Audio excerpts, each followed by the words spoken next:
Yeah! అంటే అసలు విషయాలను తట్టుకోలేక రాష్ట్రంలో ప్రజలు తిరగబడుతున్న నేపథ్యంలో ఏం చేయాలో అర్థం కాకుండా ఎందుకంటే ఏడికి పోయినా కూడా జనాలు కేసీఆర్ అంటున్నారు.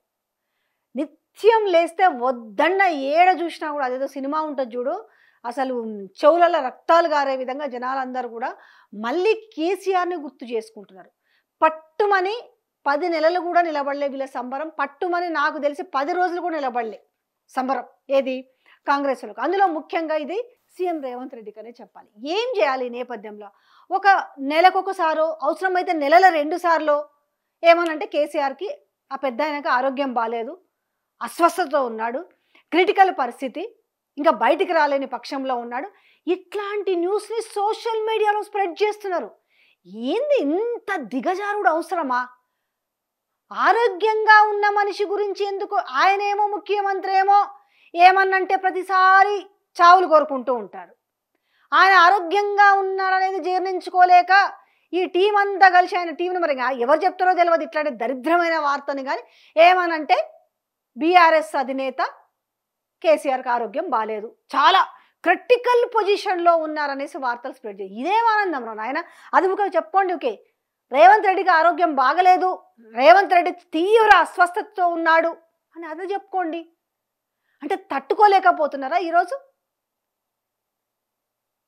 బీఆర్ఎస్ అధినేత కేసీఆర్ ఆరోగ్యంగా ఉన్నాడు, ఆయన మాటనే జనాలందరూ కూడా కలవరిస్తున్నారు కాబట్టి తట్టుకోలేక మీ వైఫల్యాల గురించి ఏ రోజు ఏ రకంగా బ్లాస్ట్ చేస్తారు, న్యూస్ని ఏ రకంగా బయటికి వదులుతారు అనేది తట్టుకోలేకుండా ఉన్నారా? కనపడుతుంది కదా వీడియోలో. ఆయన చక్కగా వాళ్ళ పార్టీ నాయకులతోటి ఆయన చక్కగా కూర్చొని సమీక్ష నిర్వహిస్తున్నారు అన్ని విషయాలపైన.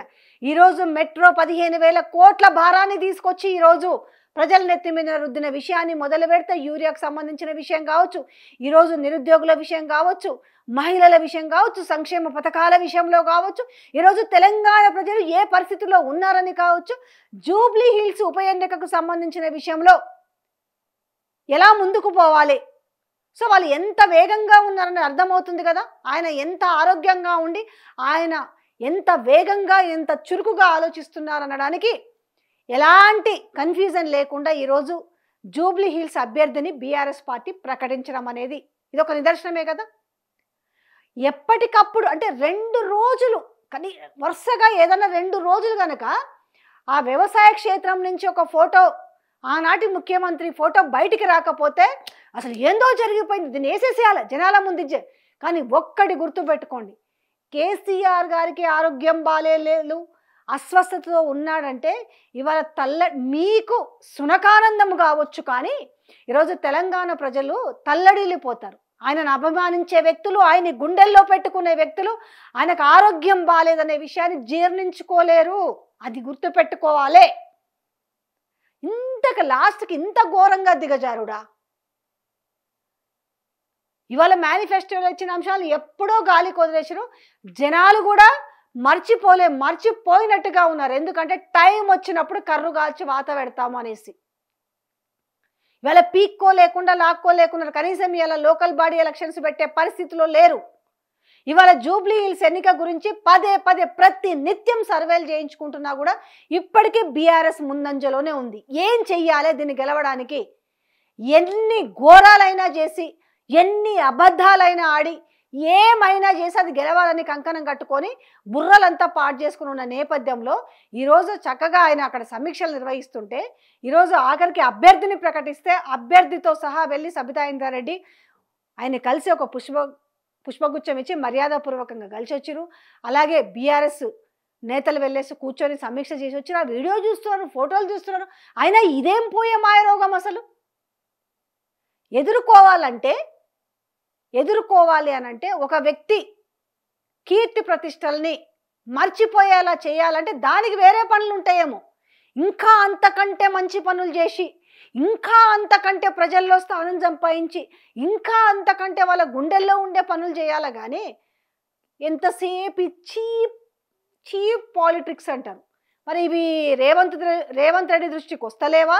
లేకపోతే ఆయన టీం ఇలా చెలరేగిపోయి ఇలాంటి ఫేక్ న్యూస్ ప్రచారం చేస్తున్నారంటే ఏమనుకోవాలా? ఆ మెట్రో గురించి రాయరి, అర్థవంతమైన రాతలు రాయిర్రి, పోస్టులు పెట్టారు పనికొచ్చేవి. నిన్న సెక్రటరియట్ ముందు నిన్న మహిళలు వచ్చి నిరసన తెలిపారు కదా, గది వేయుండ్రి. యూరియా కోసం జనాలు లైన్లో అష్ట కష్టాలు పడుతూ ఇవాళ జరుగుతున్న దరిద్రాన్ని తీసుకొచ్చి అది రాయుండ్రి. ఇవాళ రేవంత్ రెడ్డి కన్ను ఎలాంటి భూముల మీద అంటే ఆనాడు ప్రభుత్వ భూమి 280 ఎకరాల భూమి మీద ఆయన ప్రభుత్వ భూమి పైన కన్నుబడిందని రాయండి. రేపు ఆ మాల్స్ అన్నిటి కూడా ఎవరికి అప్పచెప్తారో, ఎట్లా అమ్ముక దబ్బుతారో దాని గురించి రాయండి.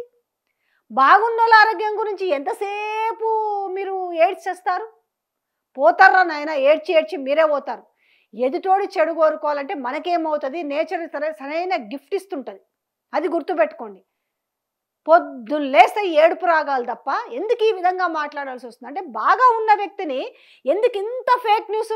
ఇప్పుడు రేవంత్ రెడ్డి ఒక రోజు సపోజ్ ఏడ కనవడలేదు, రేవంత్ రెడ్డి ఆల్రెడీ ఐసీయూలో ఉన్నాడని పోస్ట్ పెడితే ఆనందంగా ఉంటుందా? అంతే కదా, మీరు పెట్టే పోస్ట్ ఏంది? ఈరోజు తెలంగాణ తొలి ముఖ్యమంత్రి, ఆయన మంచిగున్నాడు, బాగలేనప్పుడు పెట్టొచ్చు ఆ పోస్టు. ఆయన ఆరోగ్యంగా ఉన్నప్పుడు ఎందుకు, ఆయన తీవ్ర అస్వస్థత అనేది ఎందుకు పెట్టాలి అసలు?